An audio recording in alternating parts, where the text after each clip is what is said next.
Wel, ni wedi bod ar lwybr, nawr ni ar dren ar y llwybr. Ond yn dwi'n gred gweld brwdfrydedd a ymroddiad fel la gan rhywun sydd wedi bod yn rhan o'r broses cyhyd. Wel, nawr i ni'n mynd i droi at bobl sydd wedi rhoi rhyw ddechrau arni, ond sy'n gwybod bod yna ffordd bell i fynd. Ond y newyddion gwych yw bod nhw yma yn y cnawd, ac felly fe allwn ni eu croesawu nhw yma yn y cnawd. Felly rowch chi groeso, os gwelwch yn dda, i Meinir Ebsworth, cyfarwyddwr strategol a dirprwy brif weithredwraig y Ganolfan Dysgu Cymraeg Genedlaethol. I ddechrau, croeso Meinir. Gwni ni roi croeso hefyd i Alex Davies, sy'n athro blwyddyn 3 yn Ysgol Black Lane yn Wrexham. Croeso Alex.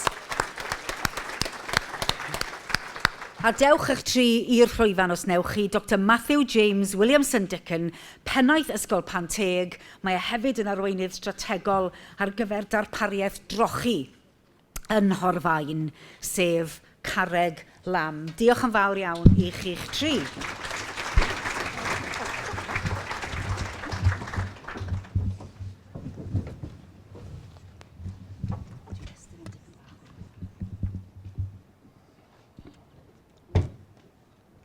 Wel, i ni wedi clywed y theori, nawr i ni eisiau gwybod am yr ymarferol, ynddi ni.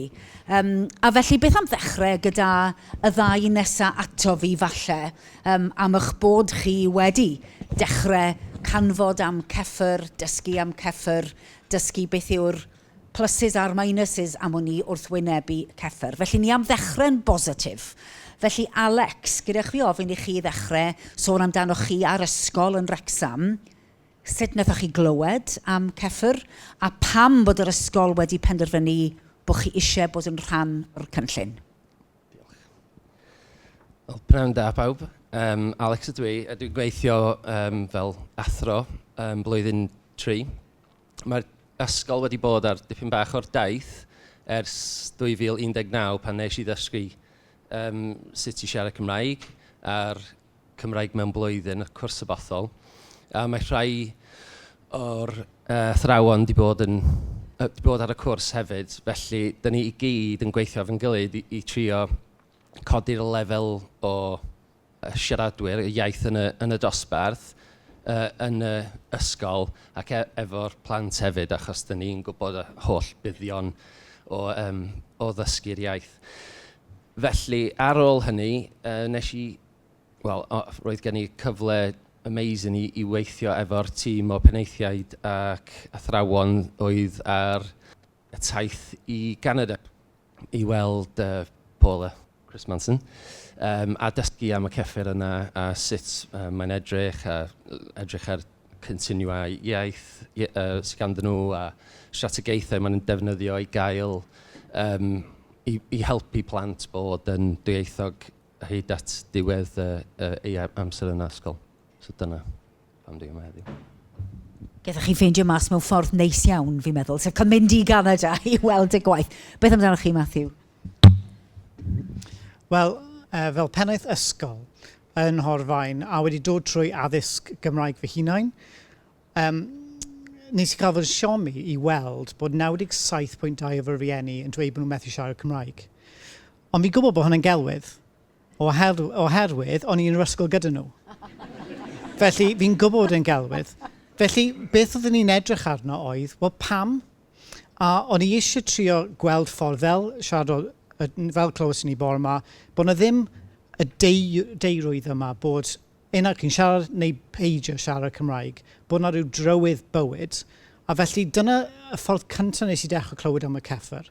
A wedyn yn arwain trochi yn Horfaen ac yn mynychu rhwydweithio trochi wedi arwain gan Llywodraeth Cymru.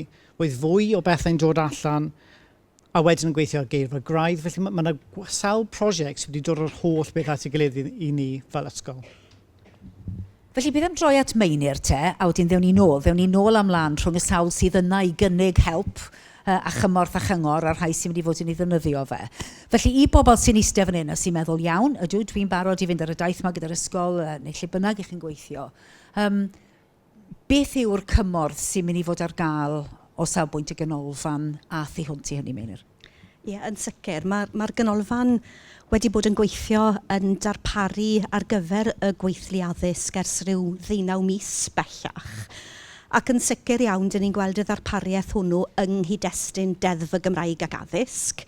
A tra bod ni'n gweld yn darpariaeth ni yng nghyd-destun y ddeddf, dyn ni hefyd ni'n gweld un ddarpariaeth sydd yn ddisgybl ganolog. Hynny yw, mae'r ddarpariaeth ar gyfer bydd i'r disgyblion. A mae hwnnw felly yn ychydig o newid wrth ddysgu fel oedolyn, falle bod y canfyddiad bod y bydd i'r unigolyn. Y tro hwn, yr hyn dyn ni'n geisio ei gwneud yw yn sicr rhoi bydd i'r unigolyn a llawnder y profiad o ddysgu'r Gymraeg. Ond bod ni'n gwneud hynny mwyn bod yr unigolyn yn buddio'r plant yn y dosbarth. A wi'n meddwl bod hwnnw a'r ffordd dyn ni yn teilwra cyrsiau felly ar gyfer hynny yn bwynt pwysig i ni wrth symud ymlaen. A mae'r cynnig yn ymwneud gyda'r categoriau yma. Mae'r ddeddf yn gosod ysgolion yndyn nhw wrth symud ymlaen. Felly mae gyda ni gynnig i ysgol sydd yn deheu am fedru cynnig y 10% yma o ddarpariaeth yn hyderus, yn sicrhau bod gyda ni ddisgyblion sydd yn medru defnyddio'r Gymraeg hyd at sgiliau athrawon sydd yn medru'r Gymraeg ond sydd ddim efallai wedi dysgu drwy gyfrwng y Gymraeg. Ac felly mae profiad y ganolfan dros gyfnod hir o flynyddoedd o selio'i chyricwlwm hi ar y CEFR ers 2016-17 wir yn buddio y rhaglen gweithlu addysg oherwydd mae'r holl ddarpariaeth wedi alunio gyda hynny. Ond wi'n meddwl mae un peth wedwyd bore yma gan yn gwestai o Wlad Pwyl oedd y ffaith bod chi methu ysgaru language learning gyda language use. A wi'n meddwl mae dyna un o'r ffyrdd o gyfleu rhaglen y gweithlu addysg yw bod chi'n caffael iaith ond bod chi'n cymhwyso iaith. A mae hynna'n mynd i fod er bydd y disgyblion yn y pen draw. Felly beth am fy nôl at y ddau sy'n ei chanol i te. Felly Alex, os modd egluro o ddydd i ddydd, o wythnos i wythnos, sut mae mabwysiadu CEFR a'r cod felly sydd i ddod, sut mae hwnna yn effeithio ar eich dysgu chi o ddydd i ddydd? Fi'n cael meic o bob cyfeiriad. Diolch. Wel, yn yr ysgol, da ni wedi dechrau defnyddio'r CEFR just efo'r athrawon ar hyd y sen, ond da ni'n mynd i rolio allan trio efo'r cynorthwywyr wedyn plant pan da ni'n teimlo'n fwy hyderus efo'r fframwaith. Da ni wedi gwneud rhyw fath o hyn yn asesiad i weld lle dyn ni'n meddwl rydyn ni ar y fframwaith i helpu ni ffeindio cwrsiau ac trio bod yn fwy ymwybodol o lle dyn ni i wedyn dysgu i helpu plant. Os ydyn ni'n gwybod sut neu lle dyn ni rwan, dyn ni'n gallu trio gwneud y un peth efo'r plant ac wedyn gobeithio dyn ni'n gwybod o fyddwn ni'n gwybod sut i helpu nhw ydyn ni'n darparu ar pethau yn rhy anodd ar hyn y bryd i trio disgwyl pethau o'r plant yn rhy anodd a dyn ni angen rolio yn ôl neu ydyn ni angen trio gwythio ymlaen achos dyn ni'n ailadrodd yr un peth tro ar ôl tro. So dyn ni'n trio. Dwi wedi anghofio'r cwestiwn, mae'n ddrwg gen i. Chi di ateb e. So, a mae cyframwaith yn help? Dwi'n meddwl, achos pan wnaethon ni hyn yn asesiad, roedd rhai o'r athrawon yn teimlo chydig fel, oh, what's this? You know, ac wedyn, mae gen i un aelod o staff sy'n hyder iawn efo'r Cymraeg, a dwi wedi trafod lot amdani efo hi. Achos mae hi yn gallu siarad Cymraeg, ond mae hi'n feddwl bod hi ddim yn gallu siarad Cymraeg. A mae hi yn y lefel lle mae hi, a dwi'n trio dweud, wel mae hynny yn berffaith achos mae hi wedi defnyddio'r CEFR, roedd hi'n disgwyl bod yn is na'r unrhyw lefel, ond ar ôl gwneud hyn yn asesiad, roedd hi'n meddwl, oh waw, dwi ar y fframwaith. OK, right. Am rwan, mae hi'n dod i fi 2 waith y wythnos yn y bore i ddweud, right, I want to learn this now.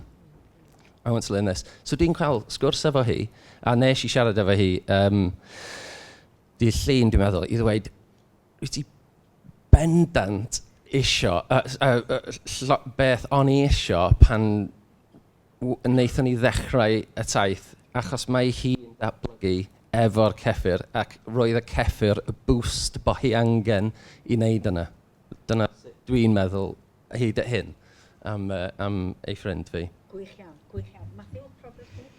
Felly, yn yr ysgol ac yn yr uned trochi, rydyn ni'n defnyddio ceffyr I gyfoethogi cwricwlwm I Gymru ac I edrych a gallu cynllunio camau ymlaen I blant a hefyd gwahaniaethu. Felly, o fewn ein ysgol, wedyn ni'n edrych ar y pwyntiau ar y ceffyr fel cerrig milltir I blant ac yn defnyddio fe I gwrdd â phob plentyn y ble maen nhw. Ac o fyna wedyn mae'n sicrhau equity. A I fi fel pennaeth, beth mae'n helpu gwneud a gyfer uned trochi, mae'n helpu gyda asesiadau mewnol a sut mae plentyn yn cael mynediad i'r uned trochi. Mae'n sicrhau tracio trwyddi draw a wedyn paratoed ar gyfer prif ffrwd. Pan mae'n dod i'r ysgol prif ffrwd, mae'n sôn am sut gallwn ni dracio'n forensic datblygu'r plentyn. Felly nad yw un plentyn yn cael ei gadw sy'n ôl. A trwy hynny wedyn, rwy'n teimlo'n fwy hyderus a mae fy staff yn dweud maen nhw'n teimlo'n fwy hyderus yn gwybod beth yw'r camau sy'n cael eu cefnogi iddyn nhw darparu cwricwlwm I Gymru. Mae'n mor ddiddorol clywed chi'n mynd o'r staff i'r disgyblion yn barod felly, a siwt mae'r fframwaith yn helpu gyda hynny. Mae'n glywon ni sôn fyna ynglyn â superpower. A mae'r superpower ydy gallu cydlynu a cydweithio pa mor bwysig yw hynny. Nid yn unig o safbwynt y llwyddiant yn yr ysgol stafell dosbarth yn y lle addysg, ond o ran agweddau hefyd. Ydych chi sôn dipyn bach mwy am hynny, achos dwi'n clywed mor aml, mae Cymru'n fach, ond fleet of foot ydy'r gair, ydyn ni'n gallu neud I bethau weithio. Ydych chi wedi sôn dipyn bach ynglyn â'r gobaith y ganolfan ynglyn â hynny? Wy'n credu bod y ffaith bod y CEFR yn defnyddio'r datganiadau can-do yma, dwi'n gallu, yn gwneud y CEFR ni hanfod yn alluogydd wedyn, yn dweud. Mae'n galluogi ni I ddweud beth ni'n medru ei wneud. Fel oedd Alex yn sôn am yr enghraifft gwych yna yn yr ysgol. A mae'n hysgolion ni ar hyd y lled Cymru'n wych iawn ar gyfer datblygu meddylfryd o dwf. O dyna sydd angen arno ni ynglyn â dysgu a pharhau ar yn siwrne ni o ran y Gymraeg yw'r meddylfryd o dwf, a fi'n meddwl bod y CEFR yn gwneud hynny. Oherwydd o adnabod ble ydyn ni, mae'r system addysg ac athrawon ar lawr dosbarth yn gallu cynllunio beth yw'r llwybr dilynol, beth yw'r cam y nesa o adnabod. Felly mae cael y fframwaith hwnnw yn ganolog I gynllunio yn ogystal ag adnabod. Ond byddwn ni'n dweud hefyd bod ni'n ffodus iawn bod gyda ni gyricwlwm I Gymru sy'n rhoi parch i'r Gymraeg ac I ddwyieithrwydd yn ei chanol hi. Ac felly mae lunio y CEFR a'r cod maes o law yn amlwg fydd yn disgrifio gallu yn y Gymraeg gyda y cyricwlwm. Mae yna gyfle gwych gyda ni, mae yna gyfle gwych gyda ni o ran cymwysterau. Mae angen i'n cymwysterau ni a mae yna ddatganiadau pwysig wedi wneud yn y maes hwnnw I alunio cymwysterau gyda hyn yn ogystal. A'r hyn byddwn ni'n gobeithio yw bod gyda ni drwy'r ddeddf gynlluniau cyflawni gan bob ysgol a bod y cynlluniau cyflawni hynny yn defnyddio y cod y CEFR I ddiffinio ble dyn ni arni, ond siwt dyn ni'n cynllunio'n taith I symud y bobl ifanc ni ymlaen mwyn bod ni'n magu cenhedlaeth o bobl ifanc nad sy'n gadael yr ysgol yn gweud I can't speak Welsh. A dyna fi'n meddwl yw'r prif nod I ni. Lle wedi bydd un bydd o Paul yn dweud yn glir oedd you've got to make sure everybody understands this. You've got to bring everybody with you so that they know what all of this is about. Ddim yn hawdd byth, Matthew, gwneud hynny. Felly, sut mae'n mynd ati I dynnu bob ochr yr stori hon, yr athrawon, yn brif athrawon, yn awdurdodau, yn rieni, yn blant, I ddeall?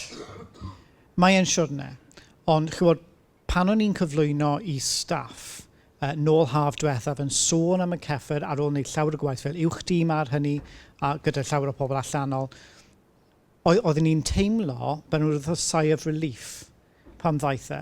Felly oedd y staff, yn wedig y staff fwy ifanc sydd gyda fi, yn teimlo fwy hyderus bod nhw'n gallu gweld yn union sut I symud dysgu ymlaen. A felly fi'n credu mae yna alw fan hyn ar gyfer e, a mae'n cyd-fynd gyda cwricwlwm Gymraeg, a gallwn ni alunio fe'n well rwy'n credu. Sicrhau fel oedd Paul yn dweud am newidiadau bras i'r iaith, enghraifft syml iawn yw, yn Saesneg, pre-A1 is yes and no, ond yn Gymraeg, mae yna sawl ateb i yes and no. A felly mae jyst angen tweaks bach hynny. Felly dyna un o'r cychwyn, ond fi'n credu beth sydd angen i wneud yw dangos y rasional, yr ymrysymeg yma, pam dyn ni'n wneud e, oherwydd dyn ni ddim eisiau gadael i blant adael yn 19 mlwydd oed yn dweud, OK, that's my Welsh done.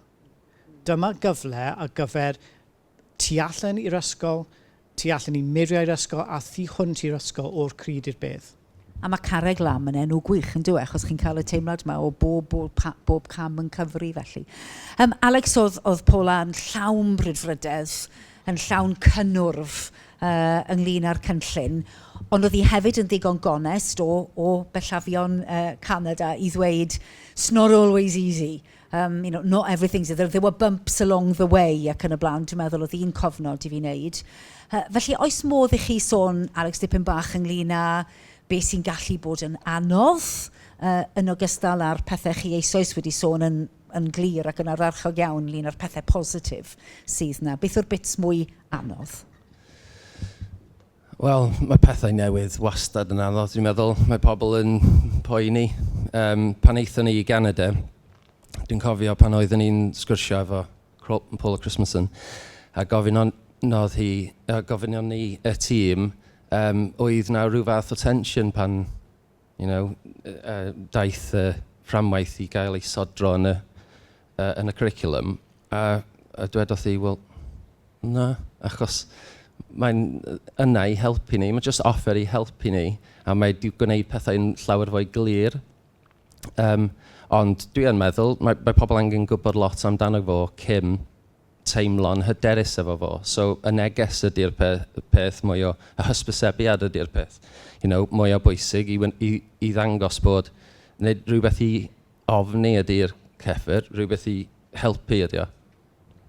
Ac ar ôl i ni gyd adael yma heddiw a dros y misoedd a'r chydig flynyddoedd sydd i ddod, Alex, be fydda'ch cyngor chi i'r criw yma yn y stafell sy'n gweld rhywun sydd eisoes wedi dod i nabod y drefn dipyn bach, defnyddio hi gweld y positifrwydd.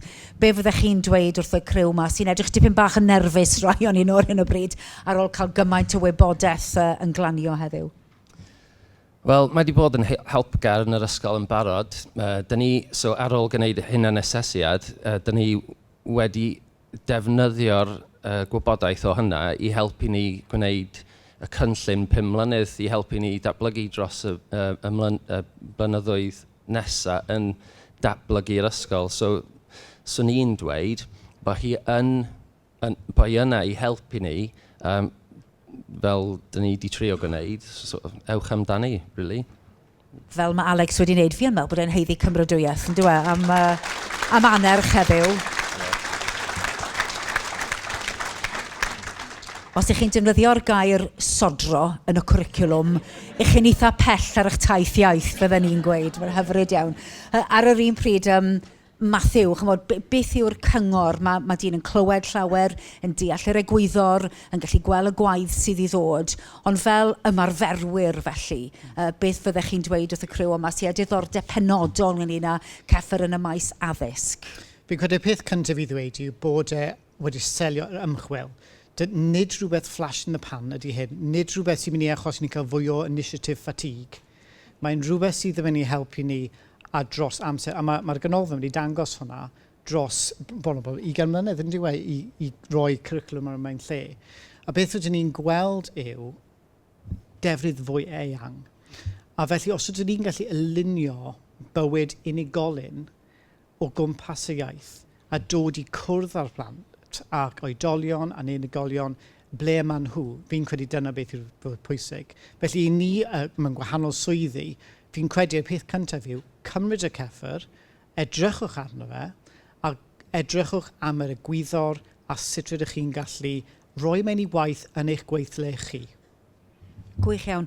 Ar un cwestiwn felly, i'r ganolfan am o'n i'n mynd. Hynny yw, rhywbeth arall glywon ni'n ynglyn â bod llwyddiant hir dymor yn golygu gosod pethau yn ei lle yn llwyddiannus, wrth gwrs. Felly, chymod, beth yw'r heriau yn fanna a ble chi'n gobeithio? Felly, be wneith hyn i weithio'n hir dymor o safbwynt nid yn unig yn yr ystafell dosbarth ac mewn ysgolion a cholegau, ond o safbwynt agweddau hefyd? I ni wy'n credu i ddysgu gyda yr holl bartneriaid sydd gyda ni sydd wedi cyflawni gwaith gwych ar hyd y blynyddoedd. Mae gyda ni arferion rhagorol mewn canolfannau trochi ar hyd y lled Cymru. Mae gyda ni arferion arbennig wedi datblygu mewn awdurdodau lleol, rhanbarthau ac ysgolion. Ac i ni harnesu hynna i gyd mewn partneriaeth gyda'n gilydd. Mae'r CEFR yn sail i gyricwlwm. Mae cyricwlwm angen i gynllunio yn ofalus iawn ac yn sicr mae'r sgiliau gan bobl yr ystafell hon i fedru cydweithio i greu hynny. Ond mae cyricwlwm yn dod yn fyw pan mae yna ddysgu proffesiynol ac adnoddau o radd flaenau i chefnogi hi. A fi'n meddwl eto bod gyda ni bartneriaid grymus yng Nghymru i ni gael cydweithio ar y daith hon. Ond yn syml iawn mae'n mynd o'r CEFR i'r cyricwlwm i ddysgu proffesiynol i adnodd mwyn rhoi y cynnig gorau i'r blant a'r bobl ifanc. Diolch teimlo'n eitha cynhyrfus i fi, hynny. Dwi'n deall llawer llai na chithau yn ystafell hon. Ond oedd na deimlad o glywed, fi dal i alw fe'n gyn brif weinidog yn yr ystafell bore yma, ond yn dweud dyma ddechrau sgwrs gyhoeddus sy'n mynd i newid pethau. Chi'n credu hynny? Ydyn, dyn ni'n meddwl bod na gyfle, dyn ni'n gyffroes o'n rôl ni yn y cyfle hwnnw ac yn teimlo bod e'n gam naturiol nesaf i'r ganolfan ar ôl y gwaith oedd Matthew yn cyfeirio ato a'r llwyddiannau hynny ac yn teimlo bod ni eto yn medru gyda nifer fawr o bartneriaid cyfrannu at sicrhau bod y nodau hir dymor yma o blant a phobl ifanc sydd medru siarad y Gymraeg yn hyderus, yn ddigymell, yn medru cael ei gwireddu. Wel, diolch yn fawr iawn. Fi'n credu bod e'n bryd diolch i'r tri. Gawn ni ddiolch i Alex, Matthew a Meini ar ysgolch yn dda.